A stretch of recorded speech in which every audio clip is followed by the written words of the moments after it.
Hello and welcome all and everyone to our webinar. I hope you have managed to connect technically. I know it's not easy from my own experience. For those of you who don't know me, my name is Monsignor Martin Schlag. I'm professor for Catholic social thought at the University of St. Thomas, where I also direct the John A. Ryan Institute, and I'm also director of the Markets, Culture and Ethics Research Center at the Pontifical University, the Holy Cross. It is my great honor and privilege to welcome you all today at our webinar, A New Humanism in Church, Politics and Science, Challenged by Globalization and Disruptive Technology. I want to first thank the sponsors of our event, the IESE Business School in Lisbon, the John A. Ryan Institute for Catholic Social Thought and the Opus College of Business at the University of St. Thomas, the Markets, Culture and Ethics Research Center at the Pontifical University of the Holy Cross in Rome, and the Catholic Institute for Social Ethics in Mönchengladbach. As already said, our panel today bears the title, A New Humanism in Church, Politics and Science, Challenged by Globalization and Disruptive Technology. It was meant to be a public event during our 11th International Conference on Catholic Social Thought in Business Education, together with the 7th International Colloquium on Christian Humanism in Society and Business, that we could not hold physically in Lisbon due to the pandemic. The topic of the conference was the future of human work, human dignity in an era of globalization and autonomous technology. What we wanted to discuss theoretically has been thrust upon us as a reality. What we held to be a future scenario, all of a sudden has become our present. We are relying right now on technology, and we do so more than ever for our work. A kind of universal basic income is being handed out by governments of wealthy countries as a stimulus. And at the same time, we are feeling how important human contact and sociability are. Nothing can replace a human physical vicinity. In these last months, there has been an unprecedented wave of compassion and care. From a purely social Darwinistic perspective, COVID-19 could have been a brutal way of solving the problem of financing the pension and healthcare system by killing off the elderly, the sick, and the weak. The fact that nowhere in the world, thank God, this was even considered as an option for public policy is a sign how deeply our world has been transformed by Christian humanism, at least in the West. Imagine this pandemic in a pagan Roman world. Would they have cared? Would they have taken on enormous debt to protect everyone, also the slaves and the strangers? Chesterton once wrote, "What is wrong in the world is that we don't think what is right. Now is the time to think about what is right, where we want to go, what we really want our world to look like." Our webinar on the future of work is taking place in the middle of a revolution. We are witnesses to history and can give future generations a key of understanding that they will no longer possess. As Alex de Tocqueville wrote, great revolutions which succeed make the causes which produced them disappear and thus become incomprehensible because of their own success. End of the quotation. Amazingly good things will happen in the future. I'm an optimist. We will see blossoming of initiatives and of innovations that place the human person at the center, if we give those who come after us the key to a true humanism and not only the debt we have accumulated and loaded upon them. We have an amazing panel with us today. 3 important speakers who have a lot to share with us. They will speak in alphabetical order and then answer your questions. Please use the Q&A button on your screen to pose your questions. We will do our best to get as many questions as possible of you to the speakers. We hope that there will be many questions. I will introduce each speaker before they speak. Our first speaker will be Professor Dr. José Manuel Durão Barroso. He received his law degree from the University of Lisbon, continued his studies at the University of Geneva, where he earned a European Studies degree and a master's degree in political science. He then began an academic career, serving as a teaching assistant at both of his alma maters. He also taught at Georgetown University in Washington, D.C., where he did research for a PhD. He then chose the political career, and he was elected to the Portuguese Parliament in 1985. In 2002, he became Prime Minister of Portugal, and in 2004, he was nominated as President of the European Commission.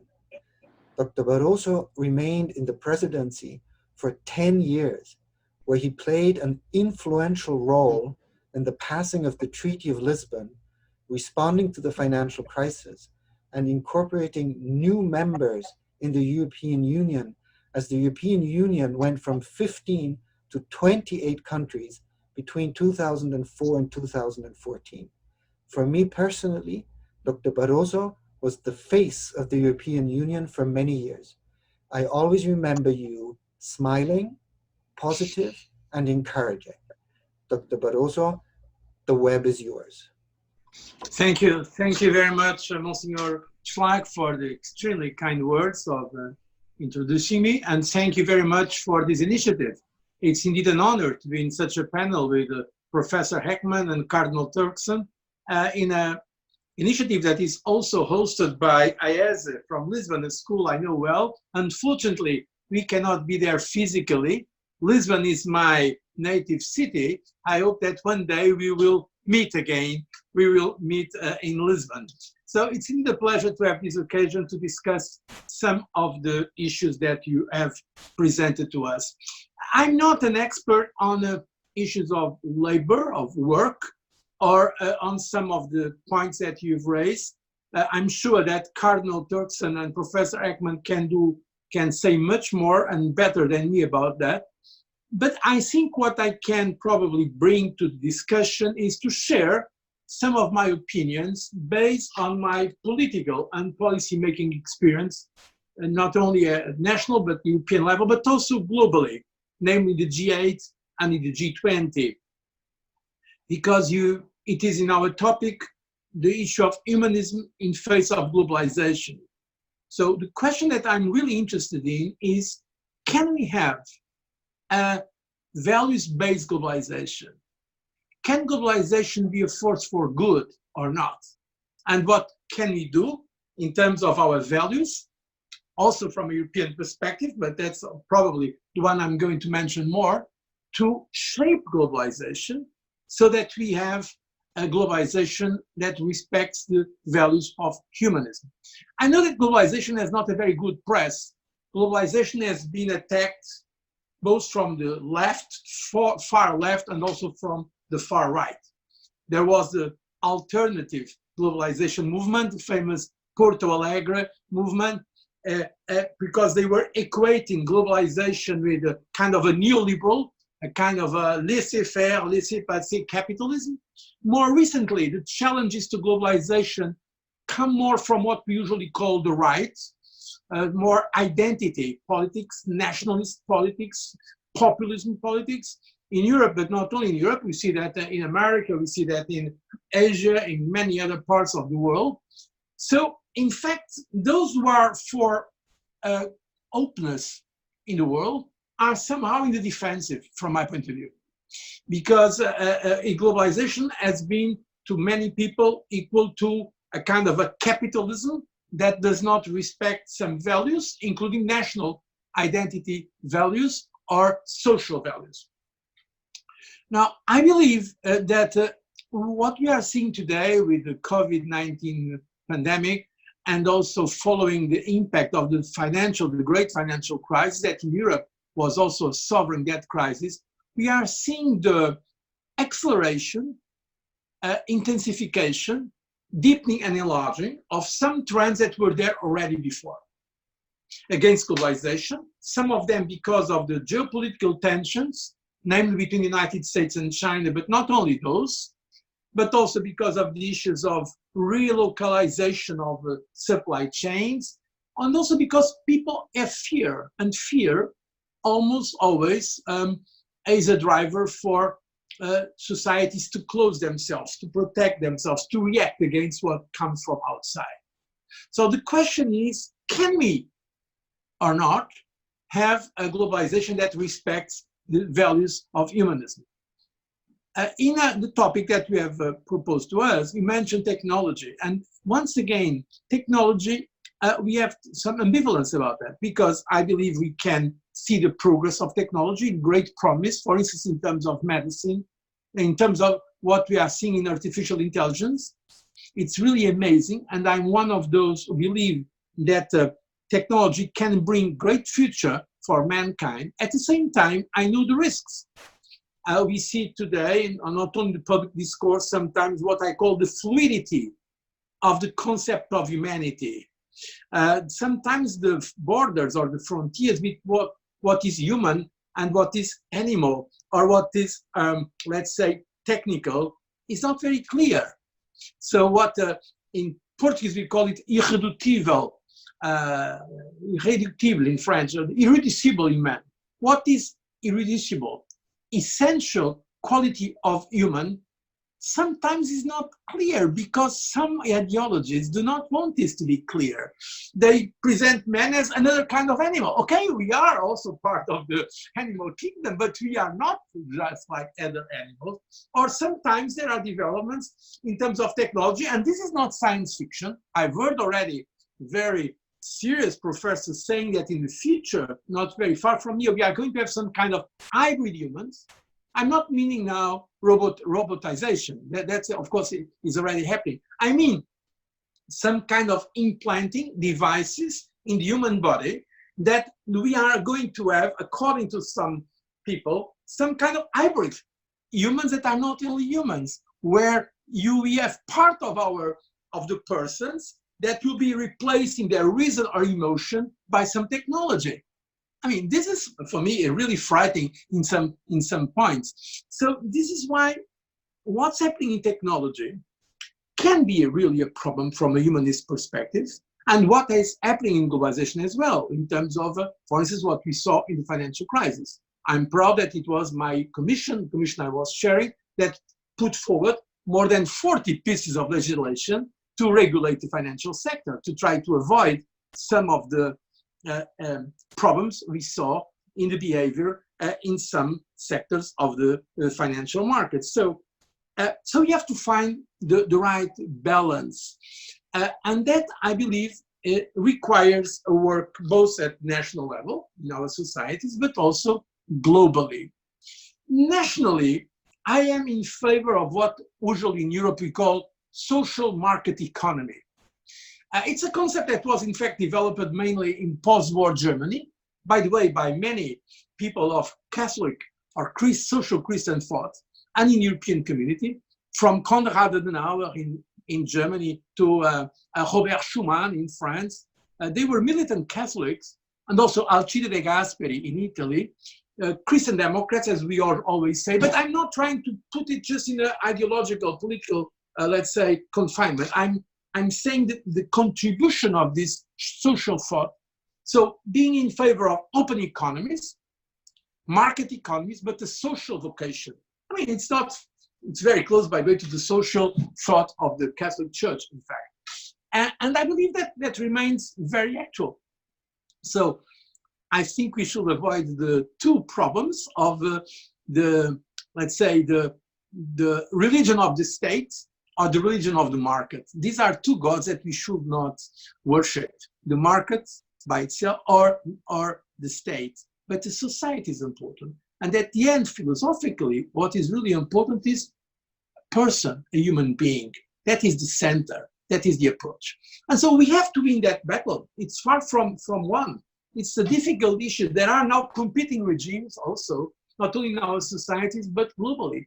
And so I think this is a battle for the public opinion, for the civil society, certainly for the political parties in democracy, but also for the academia, the leaders, the non-governmental organizations, and the media, all those who believe these values are important. This is to have this European, and not only European, but concept of a social market economy that avoids the radicalism of extreme positions, be it a control of the state, be it a completely, let's say, unregulated, what sometimes we call savage liberalism, or sometimes it's called also, I don't like very much the designation neoliberalism. Anyhow, but now also globally, there is an issue there.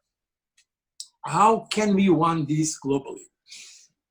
I believe we should struggle for a multilateral approach.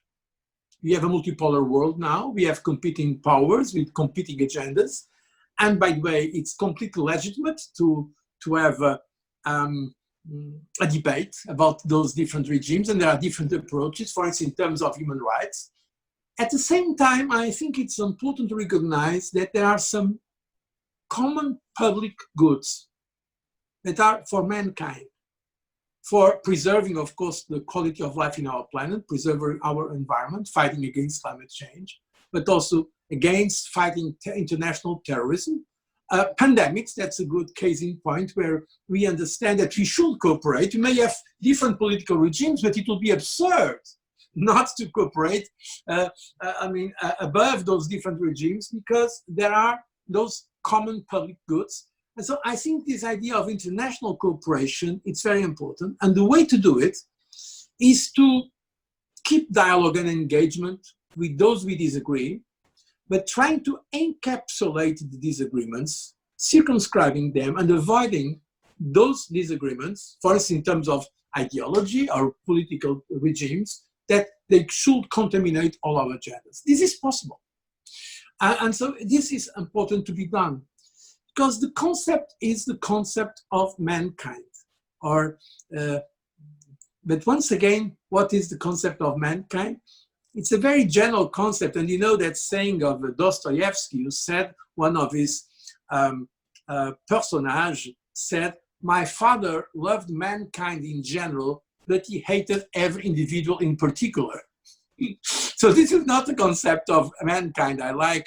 It's an abstract. For mankind, I mean each human being, each child, each woman, each man. And this is the point.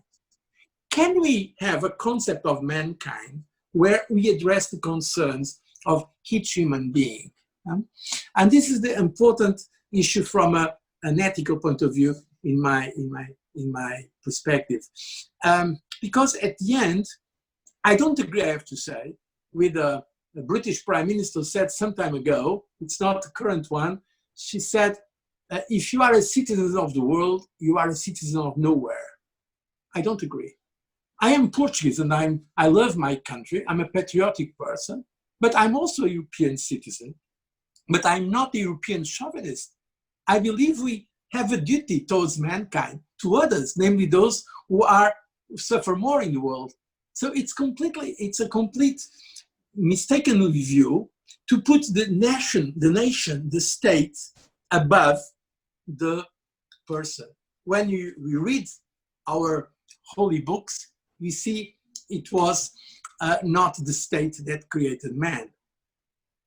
So the reality is to put the need to put accent and to understand one thing. In the age of globalization, because of interconnectedness, we understand that we cannot say to others, your side of the boat is sinking. We need to work together.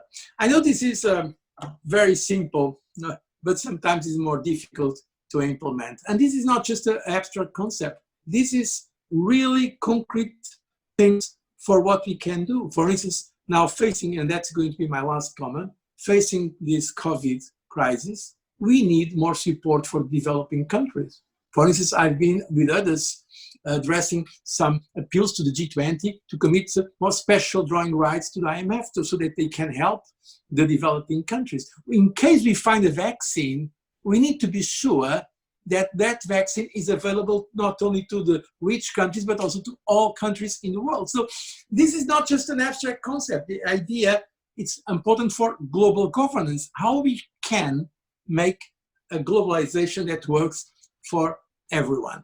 I believe it's possible, but if people sometimes ask me, what about the future? We don't know the future, because the future depends on decisions that have not yet been taken. And so on those decisions depend on leadership. And quality of leadership is the critical issue. And I think we can make a difference if we win that debate. I thank you very much for your attention.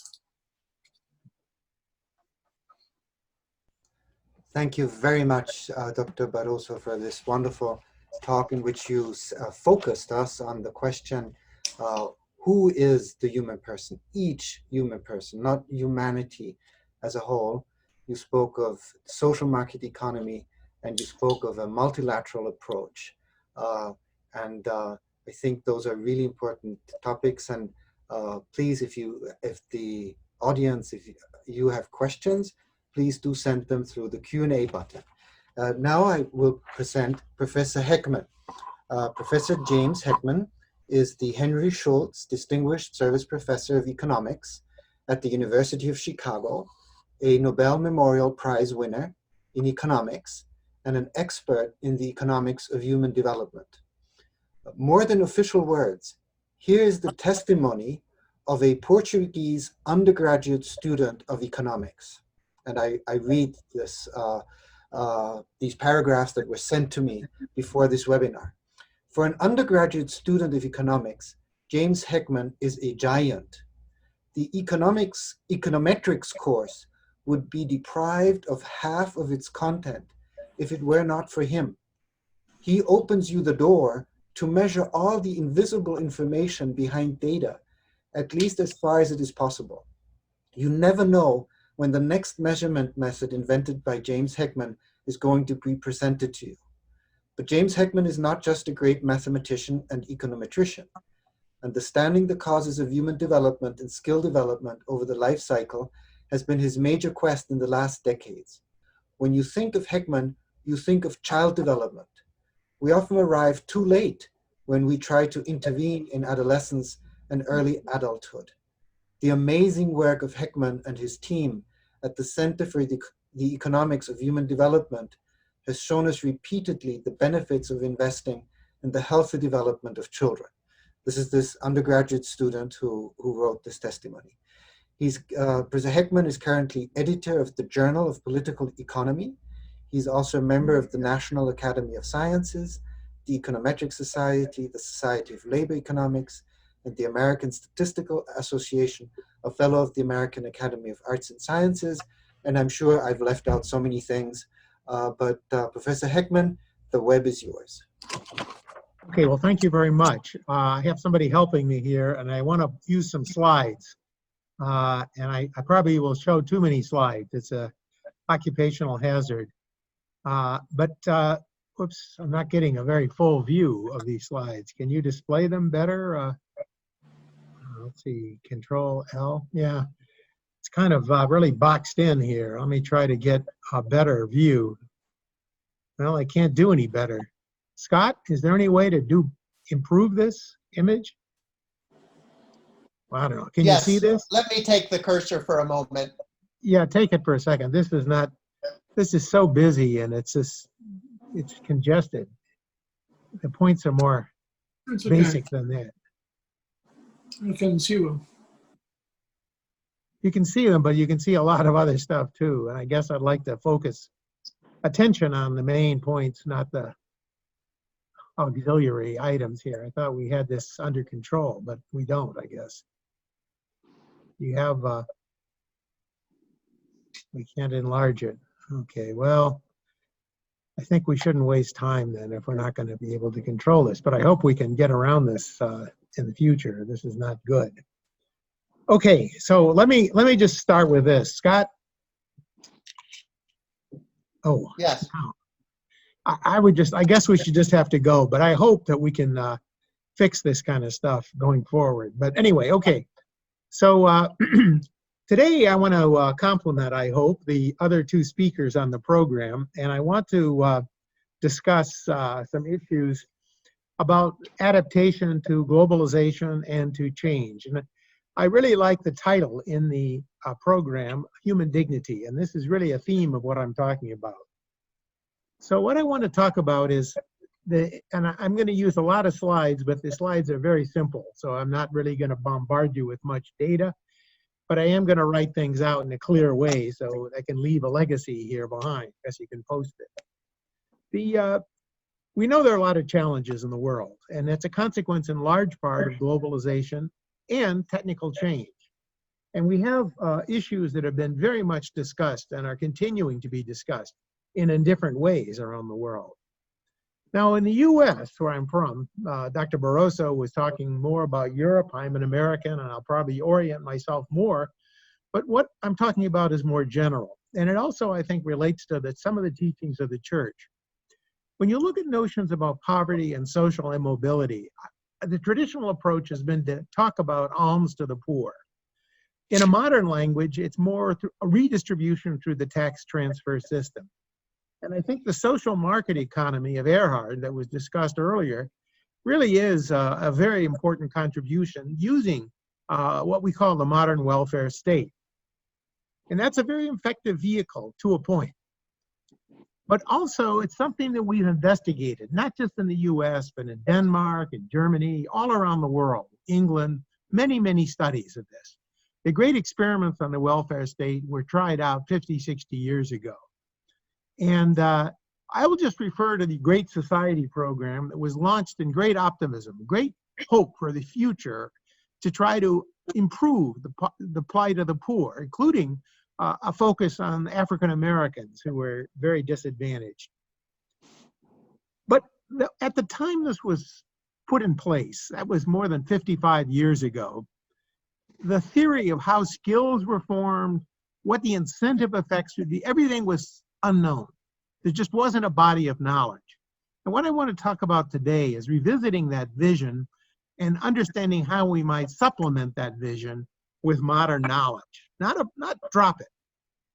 One of the aspects that received a lot of attention, certainly even in the work of Bill Clinton, the President of the United States in the 1990s, was that some of the welfare policy, at least in the United States and in England, created poverty enclaves.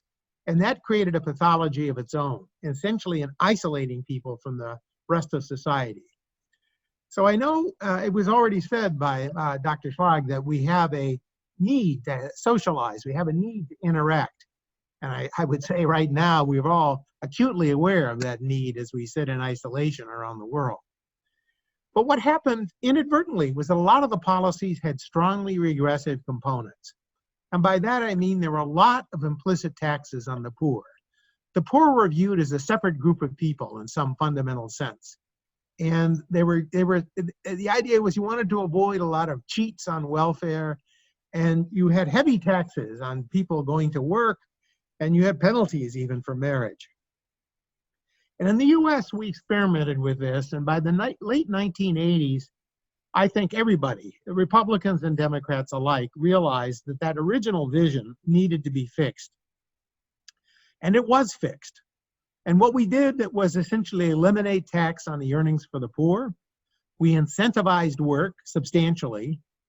America now has a progressive tax and transfer policy. There's some work by Saez and Zuckman claiming otherwise, but it simply flies in the face of all the research in public finance and economics.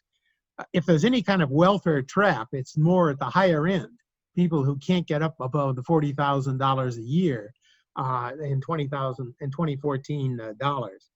So we have improved in many ways.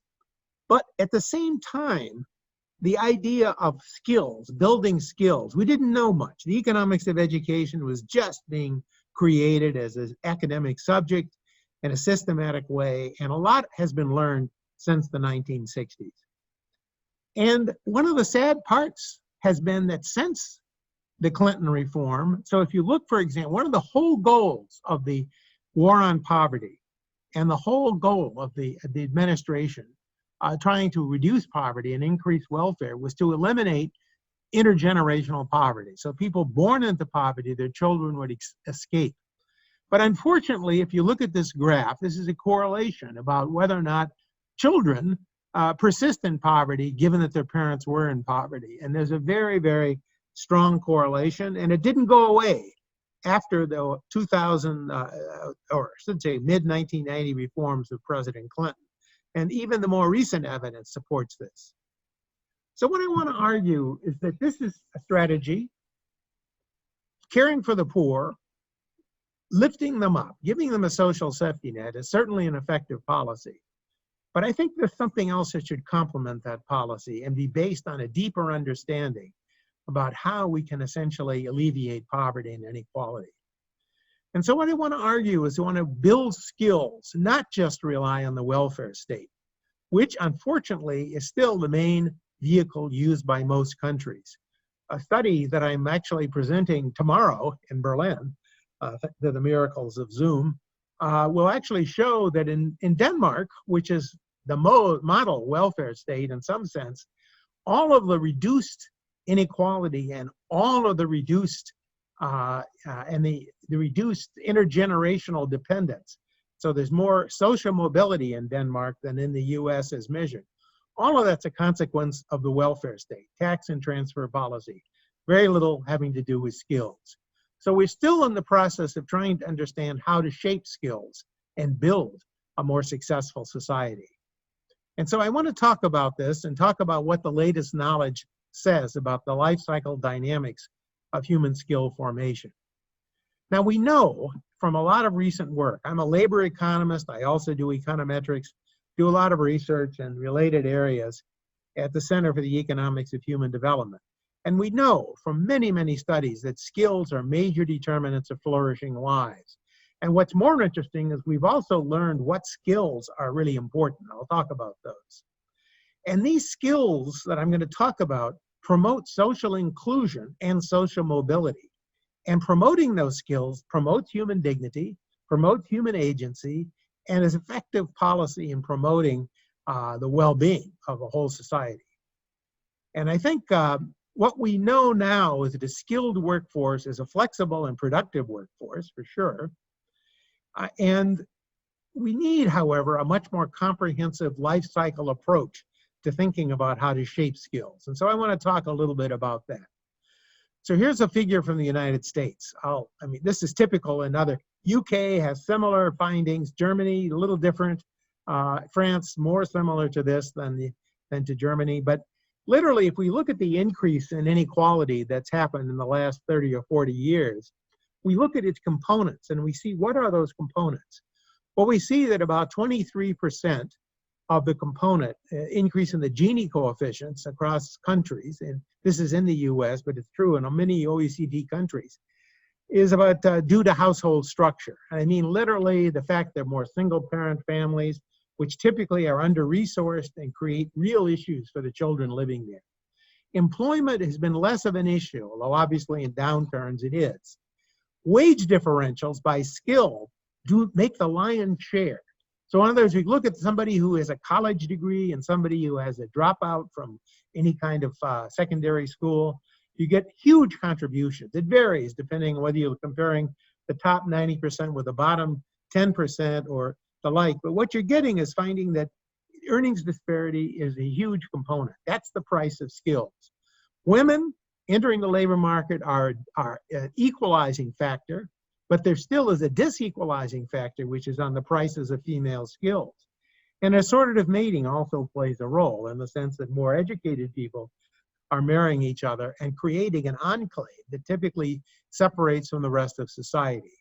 So the question is, how should we address these social problems? And I think the way we address them now around the world is in a very fragmented way.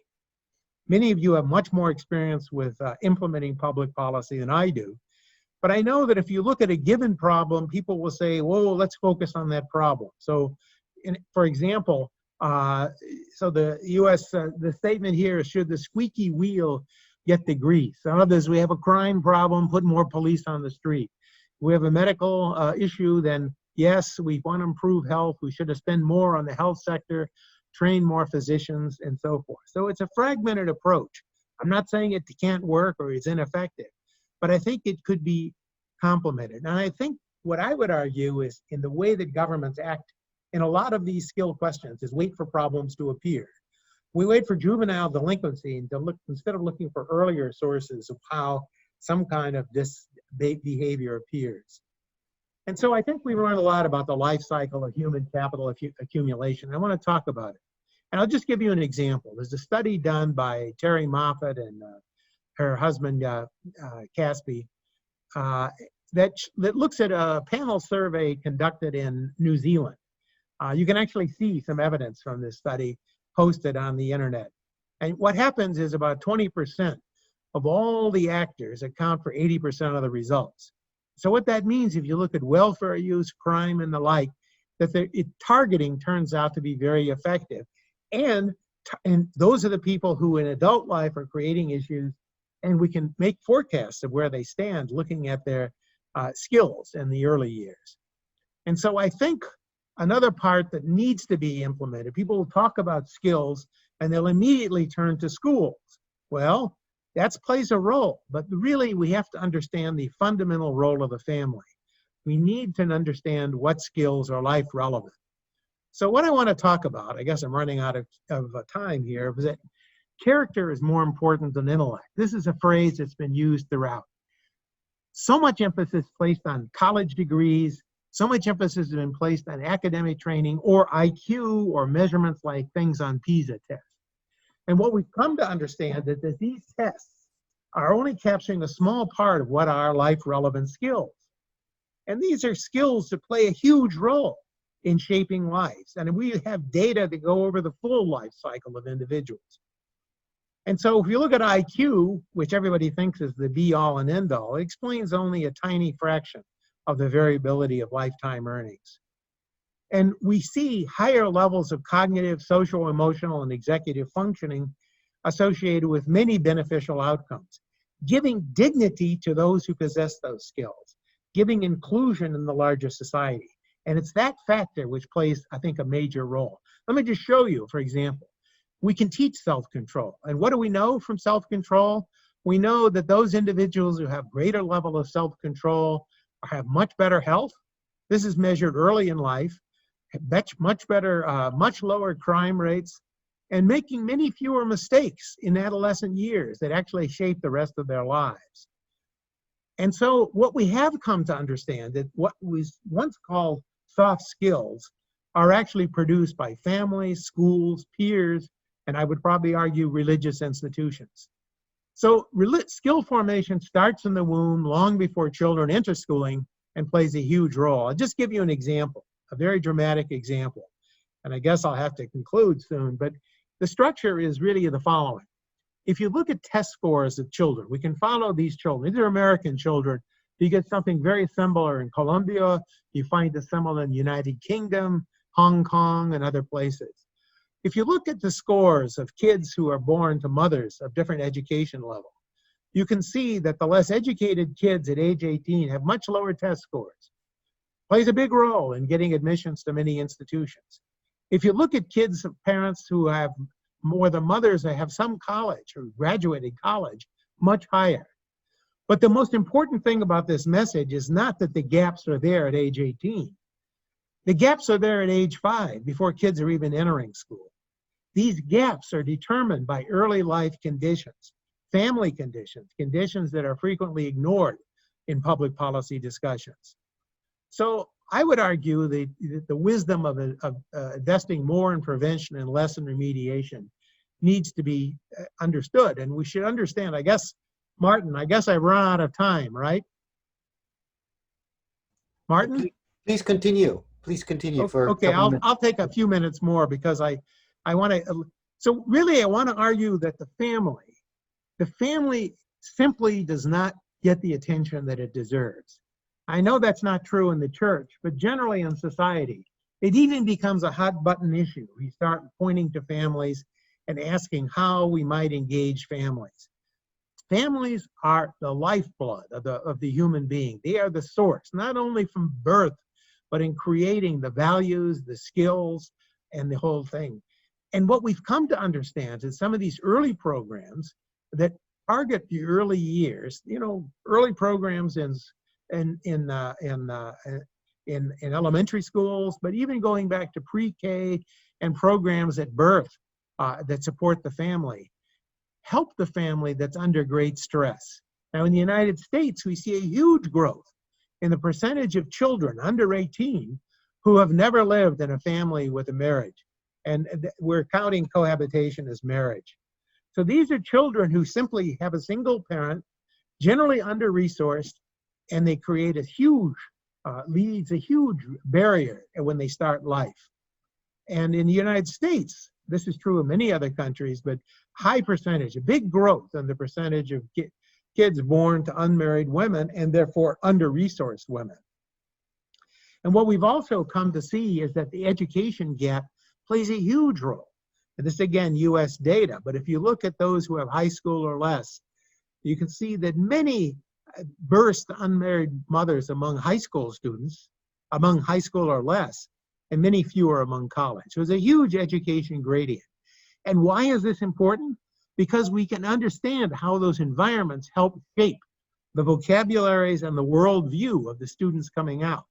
This is just an indicator at 24 months, how much the difference is between kids, how much even it grows between kids who are low SES and high SES. These are, again, American kids, highly educated, generally poorly educated parents, and the gaps keep growing. So the number of words spoken is enormous.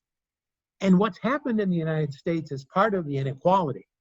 And I think this is true in many countries around the world. It's not true in Denmark, but it is true in other countries, is that we can see that there's a growing gap in the resources that children face, the resources applied to children.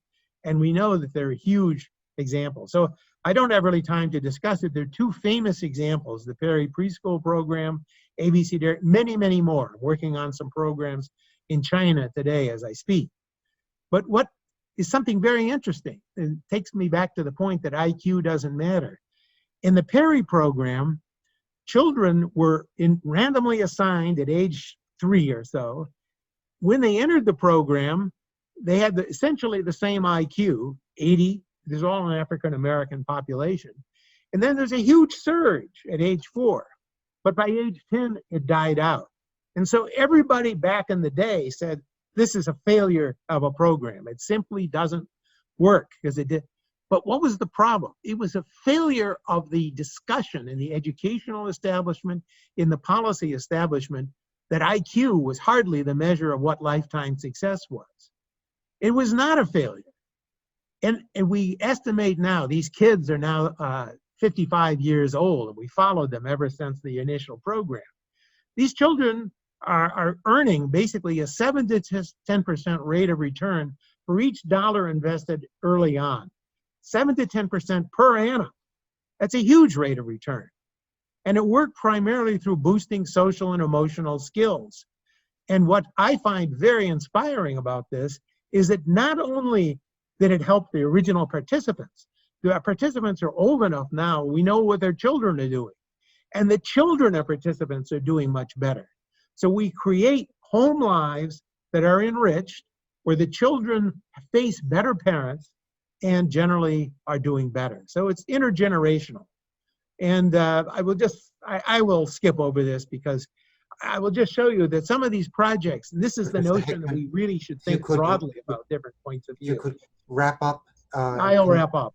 Just to think broadly, though, a program that was originally designed to boost IQ, look at the effects on health at age 35. Look at the treatment effect means between those who have blood pressure, cholesterol. You see in almost every dimension that the treatment group at age 35 does much better. And what was it? This was an intervention that supplemented family life. And this has an even higher rate of return. So let me just conclude, since I've been asked to. I overstayed my welcome. But what I think we've learned is that effective policy can exist. It does exist. I forgot to mention that when we look at what globalization is doing, it's creating a demand for the ability to adjust to change. What sometimes is called complexity. There's a lot of work now in labor economics. And what it finds is that it's not cognition per se that matters. It's not necessarily just social and emotional skills. It's the ability of human beings to respond to change, to understand the nature of the problem, and to respond to it. But the most important lesson is that we understand these skills are there, but they're not just given at birth. They are not all genetically determined. And there's a huge role for social policy. So we can prepare a generation in the future to adapt to the new technology and have a life that is that will benefit the rest of society and promote social inclusion. So thank you very much for your attention. Thank you, Professor Heckman. That was fantastic. You really put the whole focus on the human person in the family, showed that it's about skills to achieve flourishing and how that contributes to human happiness. I think there's so many things that that has in common with virtue ethics, with But you see, it's a very fine, just to interrupt you for a second, I completely agree. What I was calling skills, some people would actually call values. Yeah. You know, the ability, look, self-control. That sounds pretty familiar from Catholic teaching and from other teaching around the world. Self-restraint, the ability to control one's emotions, to plan, and then also to interact in a positive way with the rest of society. But the important point is those skills can be fostered, and that's something that's very hopeful. And so, yes, it does intersect a lot with, I think, Catholic teaching and values. So it is the production. And the deeper issue is we really are producing human beings, not just people who shovel coal into a furnace, but people who have values, who make decisions, and who interact with each other. And I think it's very positive that we can actually do something and help shape those lives. Well, thank you so much. Okay, Now I want to introduce Cardinal Turkson. He is the prefect of the dicastery for the promotion of integral human development. He is the first cardinal of Ghana, and he was archbishop in Cape Coast in Ghana. He served first as president of the Ghana Catholic Bishops' Conference till up to 2004. After initial studies in Ghana, he then continued his studies in Rome at the Pontifical Biblical Institute, earning a license in sacred scripture, and then began work on his doctoral thesis. He also holds master degrees in theology and divinity from St. Anthony on Hudson in New York. He has been in Rome since 2009, first as president of the Pontifical Council for Justice and Peace, since 2017 as prefect of the new dicastery for the promotion of integral human development. I have known Cardinal Turkson since 2012. He has always been a kind friend and mentor, always supportive and encouraging my academic work and Catholic social thought, especially interacting with business people who wish to use their intelligence and their investments to help the poor. He supports social entrepreneurship, impact investment, the creation of work by business people who discover their entrepreneurial activities as a vocation, as Pope Francis has repeatedly stated. Thank you so much, Cardinal Turkson, for being with us, and please, we are eager to hear what you have to tell us. Okay. So thank you, Professor Schlag, and thank you for all organizers of this event. And thank you, co-panelists, Dr. Barroso and then Professor Heckman. I want to thank all of you for a very rich sharing this evening, and it's been very, enlightening, your erudite, presentations and all. So Professor Schlag introduced this event as an event that was originally planned to carry out a discussion on work, human labor. And now it's taking place under the form of new humanism in church, politics, and society. So let me probably start on that, on the note of work. As you all know, I'm speaking from here in the Vatican, but that's part of the city of Rome. In an ancient part of this city called Trastevere. And so, speaking from Rome, I wish to recall that work in ancient Rome was something which was destined for slaves and destined for foreigners. It wasn't an activity that the Romans themselves, cherish or desire to do. It took Christianity to change the nature, to transform the nature of work, the understanding of it for humanity. When with its teachings in Scripture, it taught that work was something that was not imposed on man. It wasn't something that is servile. It wasn't something that was for slave, but it was something that humanity, right from its beginning, was meant to do. So it's an activity that was part of a human being's creation.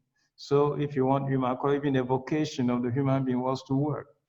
So it is the type of activities, manual, intellectual, and all, which were supposed to come together to promote the development of the human person. So that's where I like to begin from. So work in this sense, then, as all of these human activities, whether manual, intellectual, or all forms, which basically were meant to advance and to promote the development, the enhancement of the human person, the quality of life, and improve upon it and all. During history and its development, two developments have impacted on the nature of work, its exercise, and even its objectives and the way of understanding, living, and evaluating it. One is being globalization, as you mentioned, part of our topic, and the other one is also being technology. Globalization, again, understood in whatever sense as the interconnectedness that enhanced communication systems have enabled us to achieve, reducing distances between people and bringing people closer and closer together. So globalization, as it were, based on communication technology, is kind of fashioned us or brought us all together, removing distances and separation between us.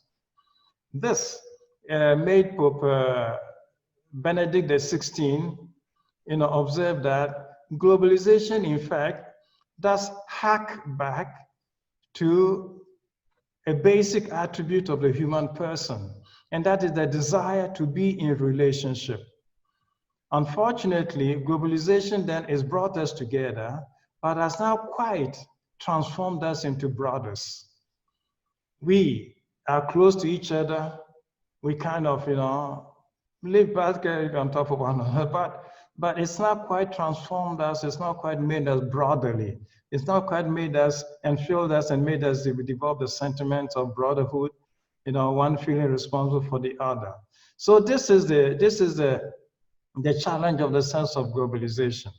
Brought together, neighborly, but not quite fraternal, not quite brotherly towards each other. And that's a challenge in globalization that we need to deal with when we're talking about the life of the human person. The second element of this technology, comes in so very many different forms. Digital technology, mechanical, and all forms of technologies. But again, one of the biggest impact again of technology on work or human labor is basically been in the sense in which it has transformed and enhanced the character of globalization. It is the digital technology.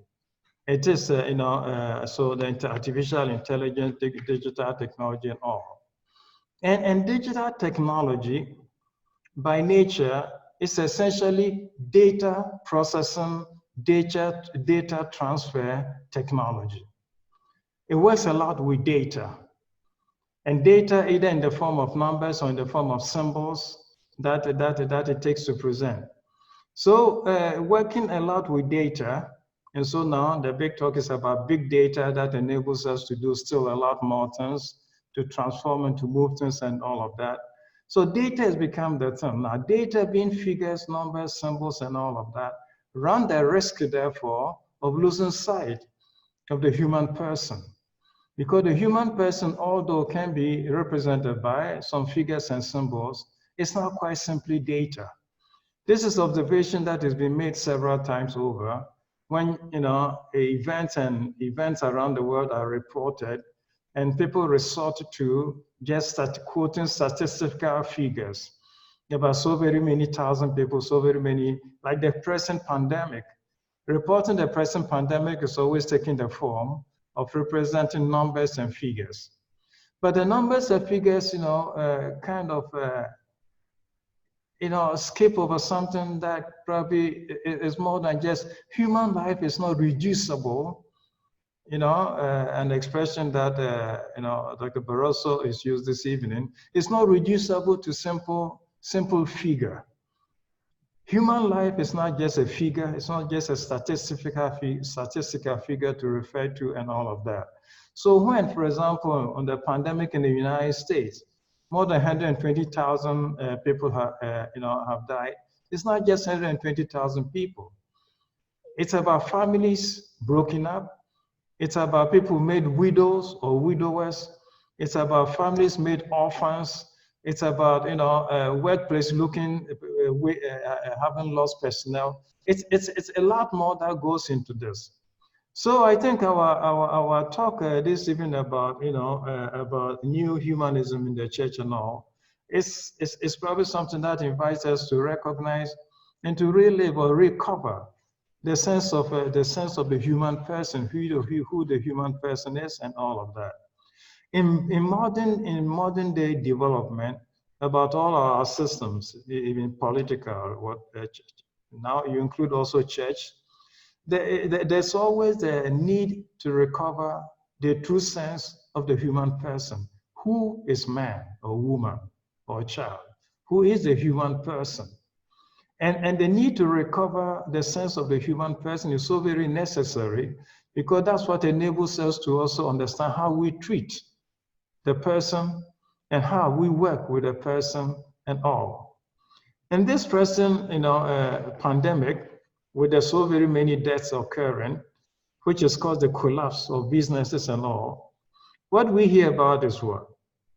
Businesses can't open, people are dying, airline industries close down and all of that. And so the first thing that you hear about is they need to cut jobs, okay? Cut jobs, reduce jobs, send away people so that a certain profit line and margin can be maintained. So what is it that we're really talking about? How can we now share the minimum that is left so everybody can have something?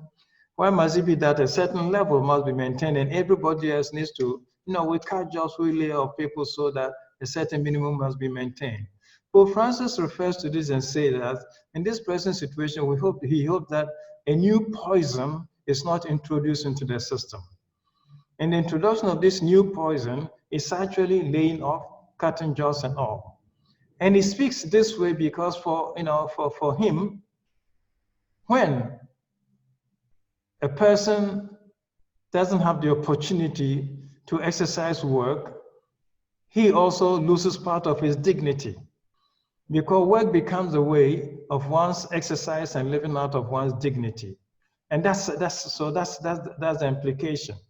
And therefore some then are talking about the need or the possible consideration of replacing a lot of human labor with robots.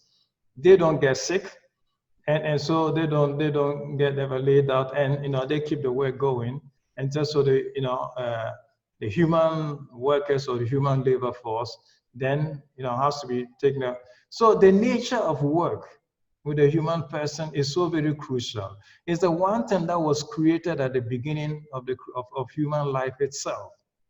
And I dare say that the nature of work is not something that happened to a human person after, if we're staying with the biblical stories, after the human person had sinned and fallen. So work is not something that came in as a punishment. The nature of work changed, but work did not come to humanity as a result of punishment. It was something that is intrinsic and basic to its character in its life right at the beginning.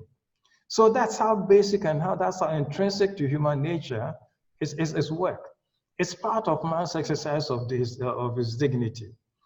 On account of this, I guess having listened to the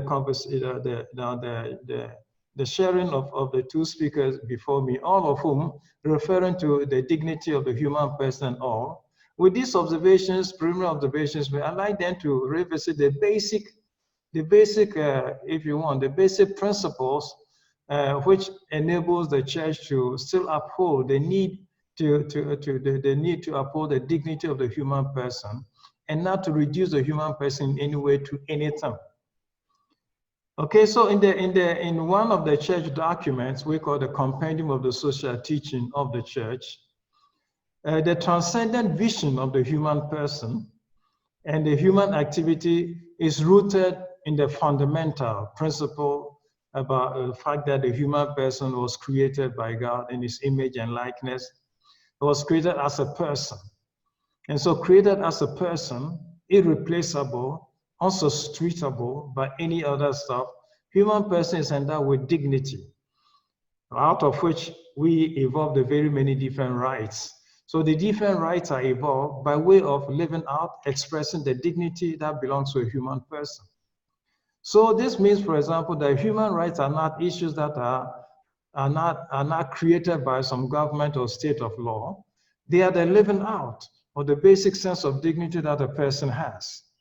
And it's not something that is given to a person, as it were, by some legal instrument or court decision or anything. It's a living out of what basically we were born in our way or born to be. So the dignity of the human person is very crucial. The human person then created in the image and likeness of God, therefore the source of this dignity, is created, as it were, as a relational being. The nature of the human person is a being destined to realize and to live in relationship. So human person is created as a relational being.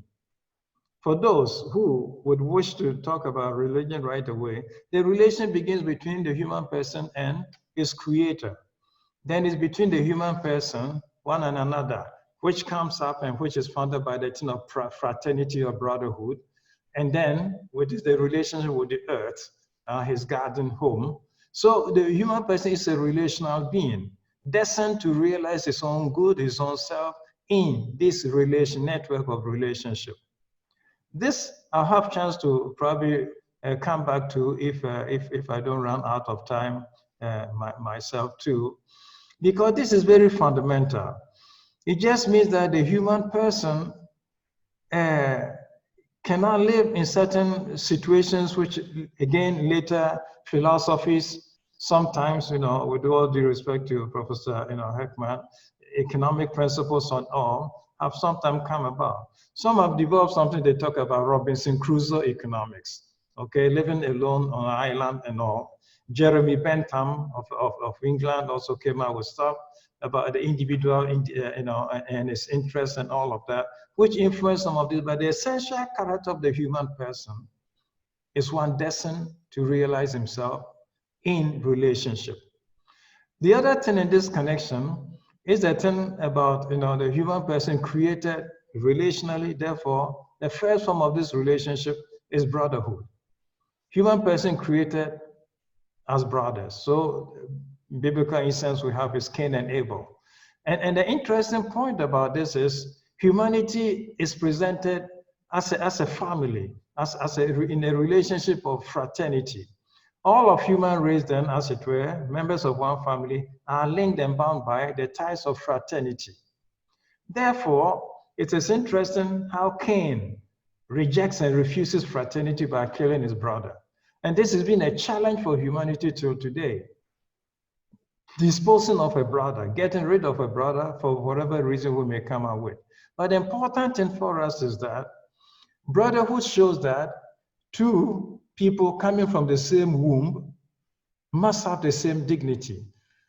Brothers from the same womb are not likely, one is not likely to have more dignity than the other. They all have the same dignity. Therefore, the human race, in all its diversity and all, is characterized by one sense of dignity, which derives from the fact that they are all created in the image and likeness of God.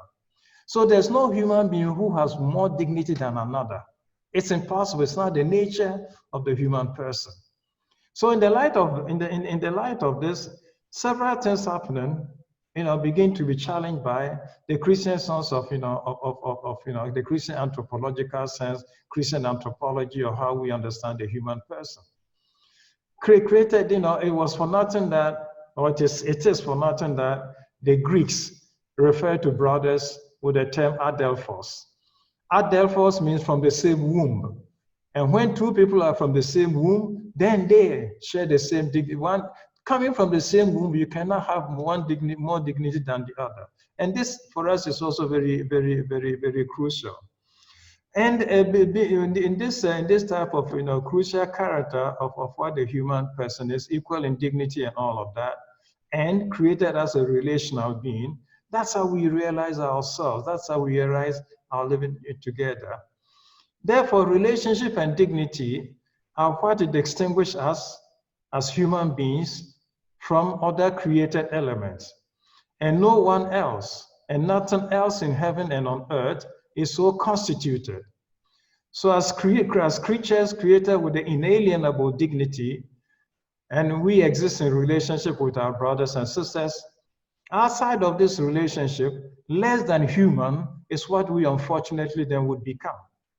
So this characteristic of the person underlies the principle of solidarity, which we can talk about later if there's time, and subsidiarity, the quest for common good, the universal destination of the goods of the earth, and several other principles. Briefly, let me touch about the common good. This stems from the dignity and the equality of all people. Belonging to everyone and to each person, it remains common, but it is indivisible, and only together is it possible to attain it, increase it, and safeguard its effectiveness. Therefore, each aspect of the social and economic life finds its fulfillment when it places itself at the service of the common good, which is best defined as the sum total of social conditions which allow people, either as groups or individuals, to reach their fulfillment more fully and more easily. So the common good principle asserts that our plans and efforts must take into account the effect on everyone. And this is important. What we do needs to invite us to consider the effect of whatever we do on people, on everyone, not just a few or many, but on all of us, and even on future generations who will come after us. This is what enables us to probably revisit again thoughts of ideas expressed, such as Jeremy Bentham, a position which will emphasize extremely that thing about self-interest, little trust in the other, and everything being about the individual. Such a thing is not the case. The human person, Christian anthropology at least, does not present this as the nature of the human person. And this is supposed to guide our conduct. The way we do politics and the way we do anything in society, then is a need to recognize this. We could illustrate in so very many ways, but I'm supposed to have only 15 minutes at my disposal. So for a society that wishes and intends to remain at the service of the human being at every level, it's a society that has the common good, the good of all people, and the whole person as its primary goal. This concern for the good of all is what sometimes leads to the thing about solidarity. Okay, as an active commitment towards the common good, towards realizing the well-being of the other. So it's not just some, but of all. This was a big thing, as you all know, about Pope John Paul II, incident related with the Solidarność struggle in Poland and all. But it's just the thing. It follows from the thing about our common birth, belonging to the same nature, sharing the same dignity, and the fact that one cannot realize one's dignity more than when another's dignity is out in the gutter and all of that. So it's a sense of feeling united and feeling born.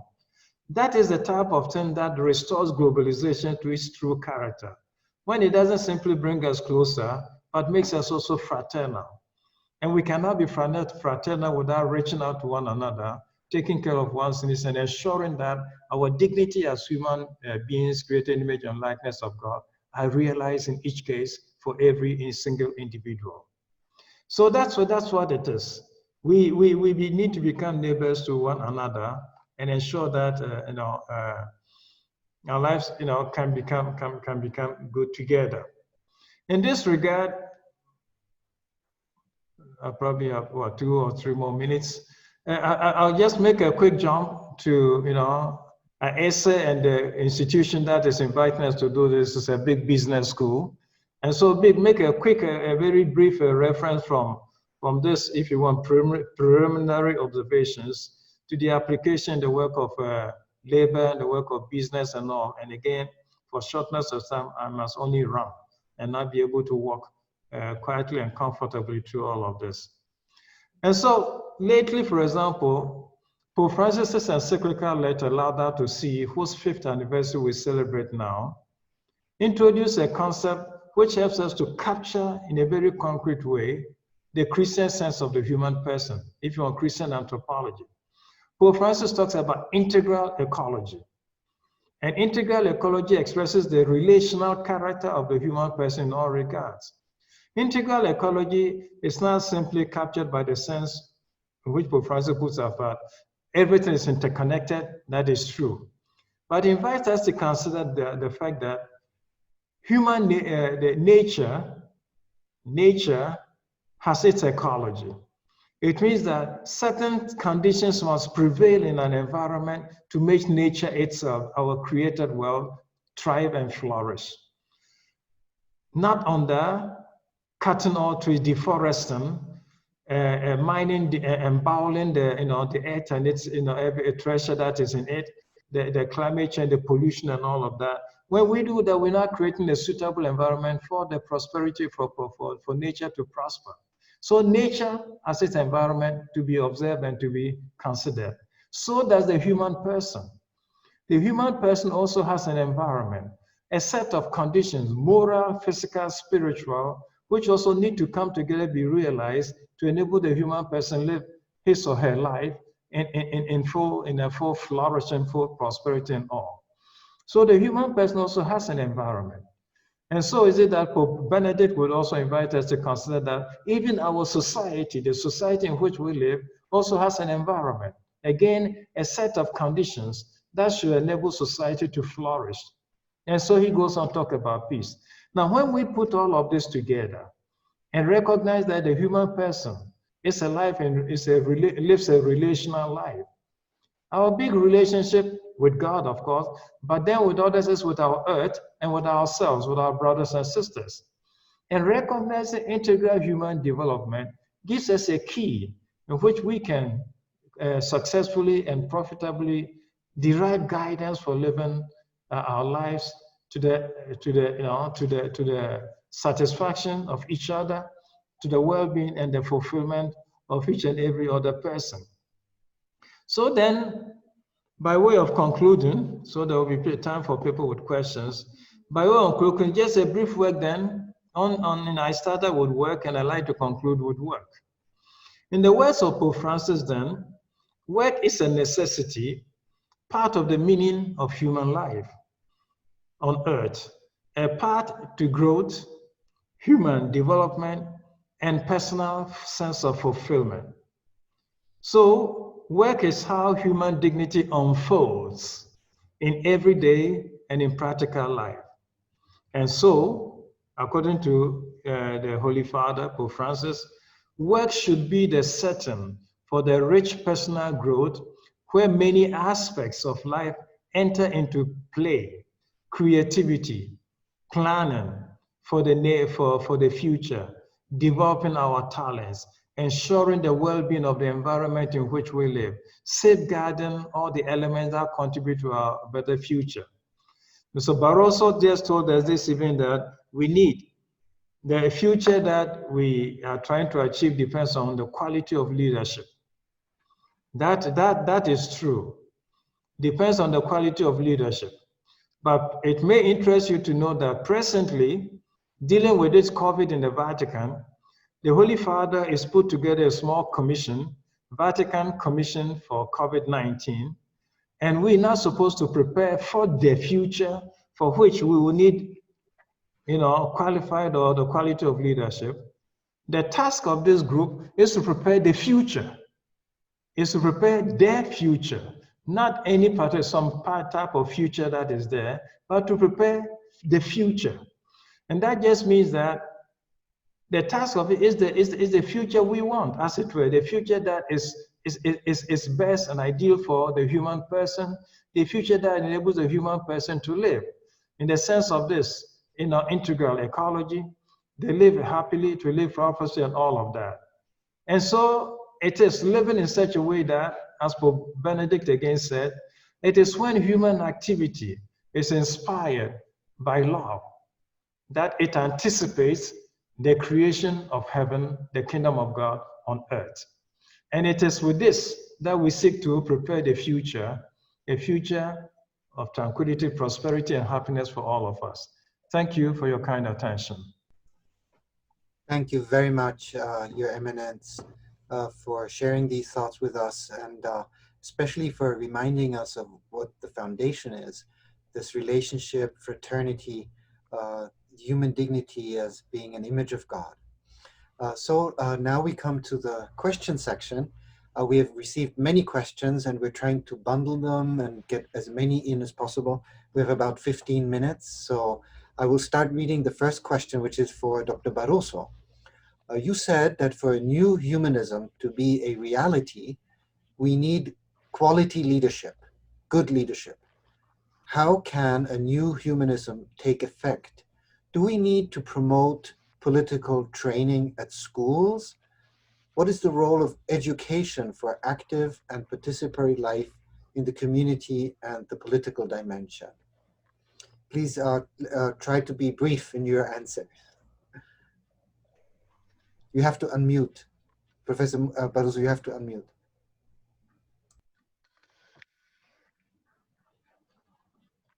Okay, now can you hear me? Yes. Mm-hmm. Okay. Yeah. So, I believe, yes, the school as a role has to have the family. I can only agree with what Professor Heckman said about the role of family. Skills are very much related with values. And I personally believe, but that's of course my very personal opinion, I'm speaking only on a personal capacity now. I think there are issues with the way policymakers today, at least in the societies I know better in Europe, they look at the family. Today, the word family sometimes is a problem for some. And I remember when I was in the commission, sometimes when we discussed the so-called compatibility between personal life and family life, there were many sectors of the political debate that say, we don't accept that point. It's not family. We should put personal and private and public life, professional and private life, but not the word family. The very word family is a problem for some sectors of the political society today. So I believe these values in terms of family, in terms of school, are extremely important. And Professor Heckman highlighted some of the points about how important are the skills. So the quality of leadership is important, certainly. And I believe we need this inspiration. I mean, Cardinal Turkson very eloquently presented the issue from a Christian anthropology point of view, from a Catholic point of view, by the way. I'm also Christian and Catholic. But from a political point of view, and now referring to my previous capacity, we have to be able to create, let's say, the necessary bridges with others that are not Catholics, that sometimes are not Christians, sometimes are agnostic, and or even atheistic, but that they can probably find a consensus with us in terms of humanist values. Not exactly how we Catholics see them, but I believe this is critically important. So, and this is why, at the end, if there is not sufficient quality in leadership, we may fail. When I mentioned that the future is not written in advance, when people ask me what about the future, I say it depends. It depends.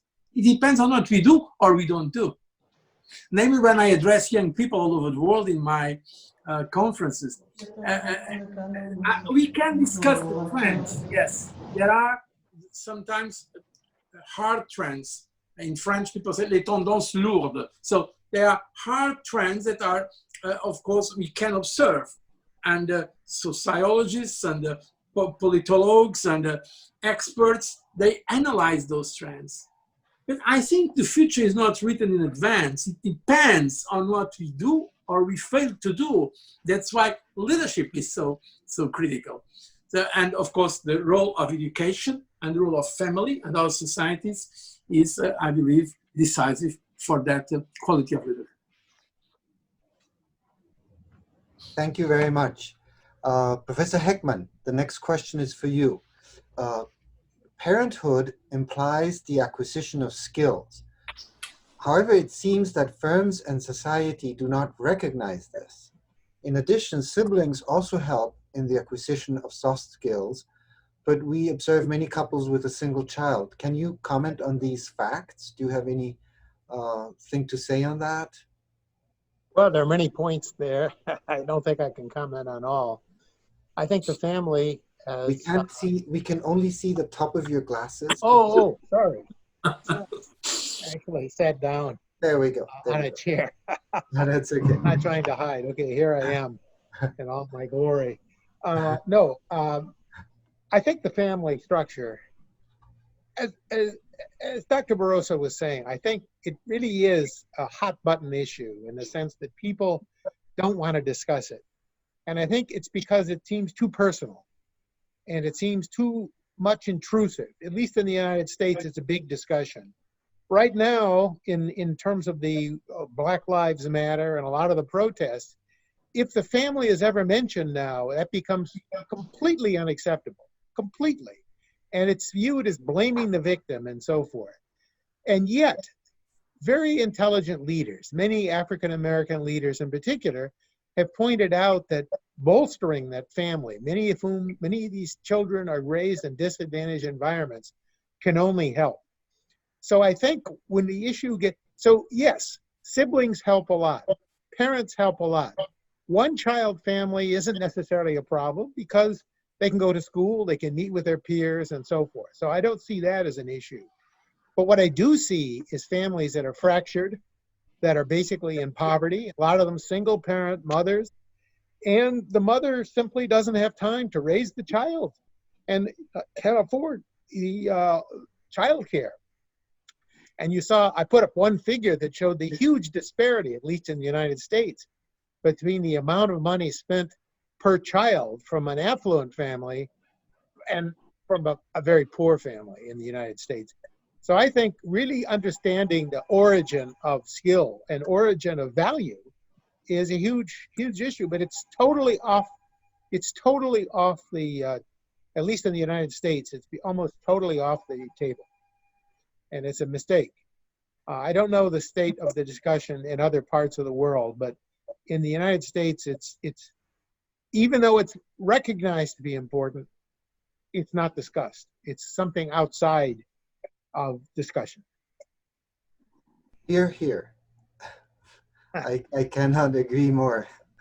So I have a question for Cardinal Turkson. Considering the rise of identity politics and populism, do you see a need to restore John Paul II's legacy, especially Fides et Ratio and Centesimus Annus, to build a more humane society?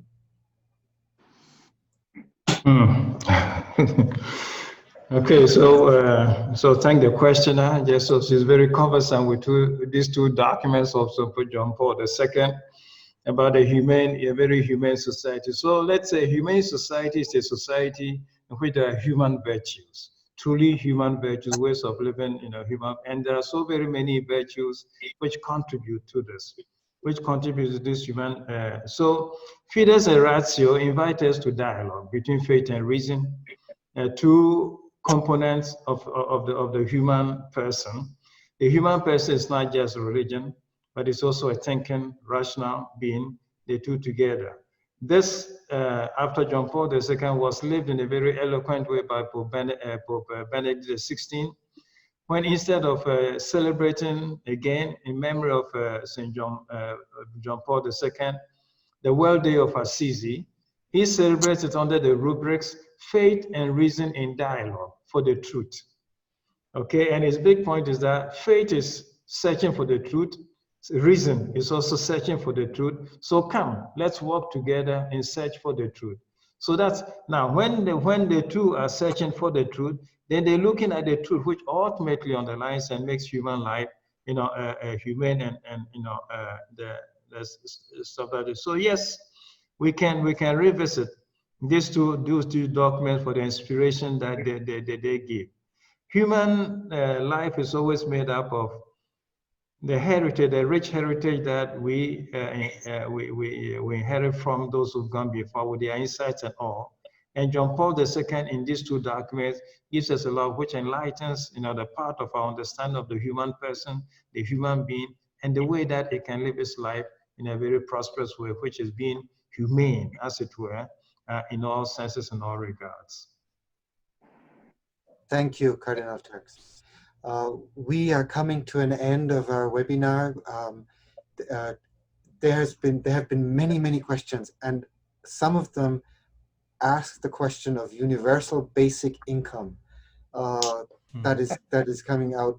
So I would dare just propose the following: that each one of our panelists, in 2 or 3 sentences, just characterizes his position on the solution of universal basic income, and then I would pass on the word to the Dean of the ISA Business School, Dr. Fatima Carioca, to just greet us all and end our webinar.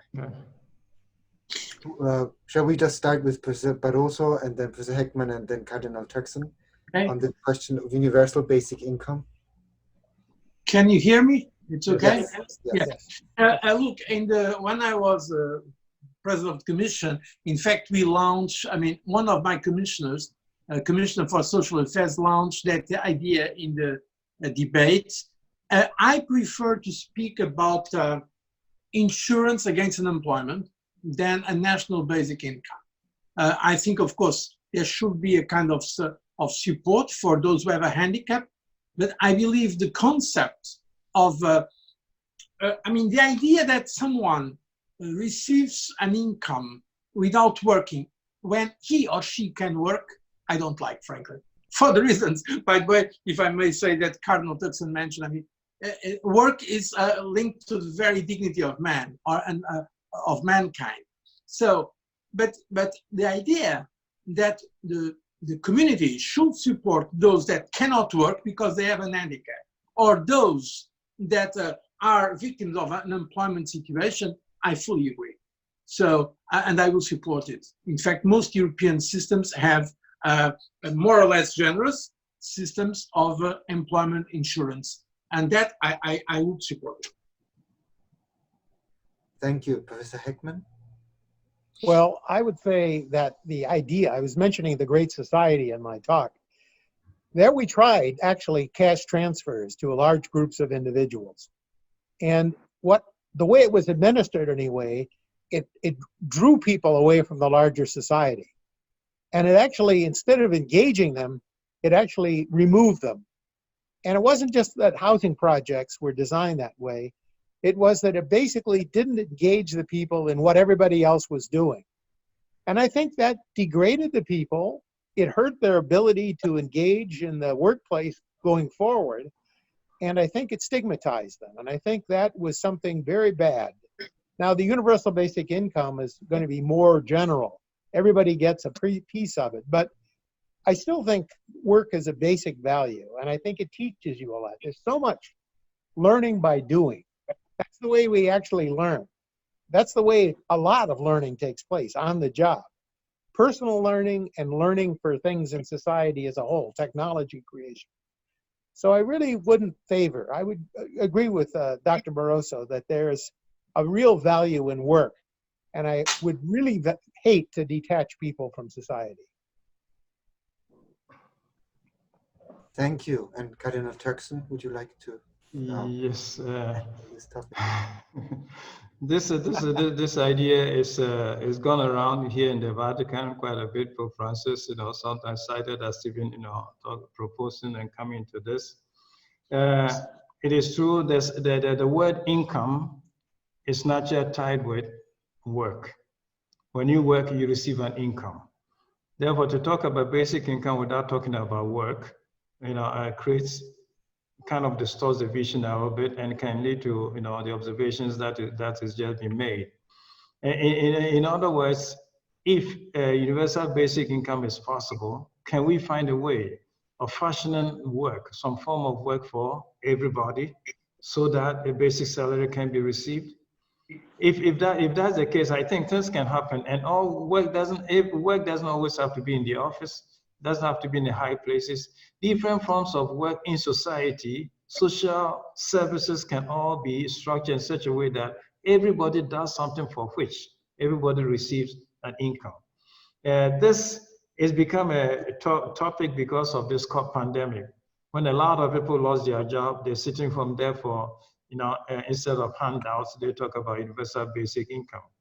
On the one hand, for us, it will be the way that we live out the universal destination of the goods of the earth.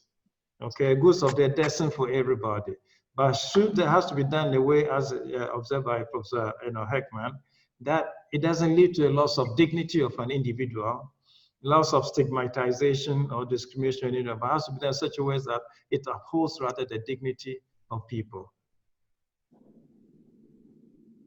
Well, thank you very much. I think it's a sign for the quality of a webinar when at the end you have the feeling, I wish I could go on. That is my wish. I wish I had more time to speak with each one of you and ask you more questions, but we have to end.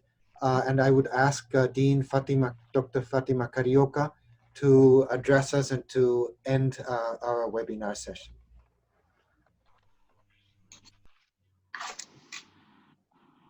You have to unmute, Fatima. Fatima, you have to unmute.